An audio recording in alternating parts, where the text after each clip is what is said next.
Depuis 2020, les pays du continent africain sont en proie à des troubles dus à des coups d'État militaires, l'opposition au gouvernement discrédité en place et l'envoi d'un message à la France et à ses alliés occidentaux ont été les principaux facteurs avancés par les juntes militaires pour justifier ces coups d'État.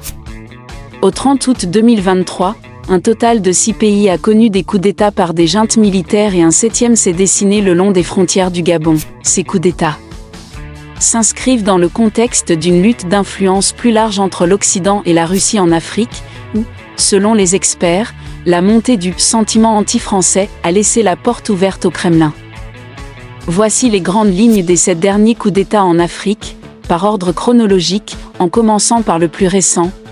Si vous aimez les vidéos sur l'Afrique, la culture, les voyages et la politique, vous êtes au bon endroit. Abonnez-vous pour ne manquer aucune de nos futures vidéos passionnantes. Ensemble, explorons le continent africain et découvrons ses richesses et ses défis. Cliquez sur le bouton d'abonnement et activez la cloche pour être informé dès qu'une nouvelle vidéo est publiée. Merci de nous soutenir. Numéro 7. Gabon. Un groupe d'officiers supérieurs de l'armée gabonaise est apparu à la télévision nationale aux premières heures du mercredi 30 août et a déclaré qu'il avait pris le pouvoir après que l'organisme électoral de l'État a annoncé que le président Ali Bongo, âgé de 64 ans, avait remporté un 3e mandat. Les officiers ont déclaré qu'il représentait toutes les forces de sécurité et de défense du pays d'Afrique centrale, ajoutant que les résultats des élections étaient annulés. Ils ont ensuite annoncé que toutes les frontières resteraient fermées jusqu'à nouvel ordre et que les institutions de l'État seraient dissoutes. Les tensions étaient vives au Gabon, où l'on craignait des troubles après le scrutin présidentiel, parlementaire et législatif de samedi, qui a vu M. Bongo chercher à prolonger la mainmise de sa famille sur le pouvoir depuis 56 ans, tandis que l'opposition poussait au changement dans ce pays riche en pétrole et en cacao, mais frappé par la pauvreté. L'absence d'observateurs internationaux, la suspension de certaines émissions étrangères, la désactivation des services Internet et l'imposition d'un couvre-feu nocturne dans tout le pays après le scrutin ont suscité des inquiétudes quant à la transparence du processus électoral. Numéro 6. Niger. Le 26 juillet 2023, des militaires annoncent avoir renversé le président Mohamed Bazoum. Le général Abdourahmane Tiani devient le nouvel homme fort du pays. La Communauté économique des États de l'Afrique de l'Ouest, CEDEAO, annonce le 10 août son intention de déployer une force régionale pour rétablir l'ordre constitutionnel, tout en continuant de privilégier la voie diplomatique. Les militaires proposent une période de transition de 3 ans maximum avant de rendre le pouvoir aux civils. Numéro 5. Burkina Faso. 2 putsch en 8 mois. Le 24 janvier 2022, le président Roch Marc Christian Kaboré est chassé du pouvoir par des militaires. Le lieutenant-colonel Paul-Henri Sandaogo Damiba est investi président en février. Le 30 septembre, Damiba est à son tour démis de ses fonctions par des militaires. Le capitaine Ibrahim Traoré est investi président de transition.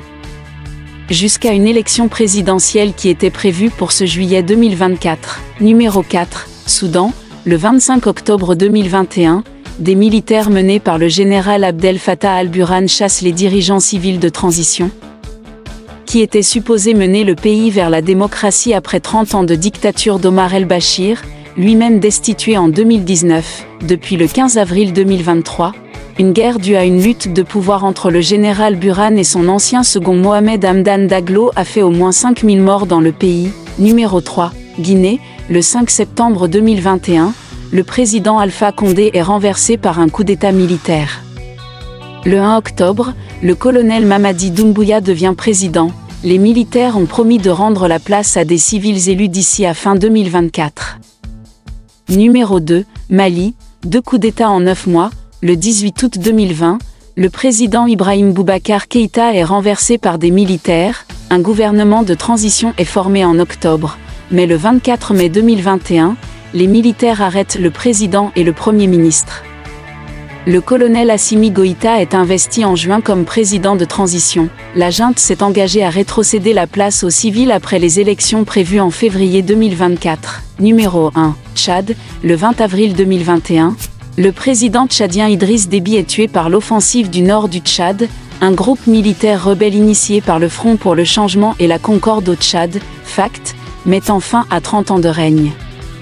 Idriss Déby avait également pris les rênes du pouvoir par un coup d'État en 1990. Son fils, Mahamat Idriss Déby Itno, alors jeune général de 37 ans, est devenu président par intérim alors qu'une élection présidentielle spéciale était prévue pour 2022.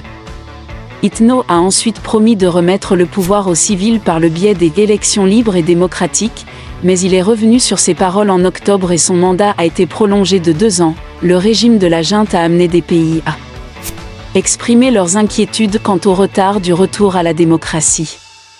Ainsi, l'ambassadeur allemand au Tchad a été déclaré persona non grata par le gouvernement en avril pour son attitude impolie et a été expulsé du pays. Merci d'avoir suivi la vidéo jusqu'à la fin. Surtout n'oubliez pas de laisser un j'aime, un commentaire et encore plus n'oubliez pas de vous abonner pour ne rien manquer sur toutes nos prochaines publications.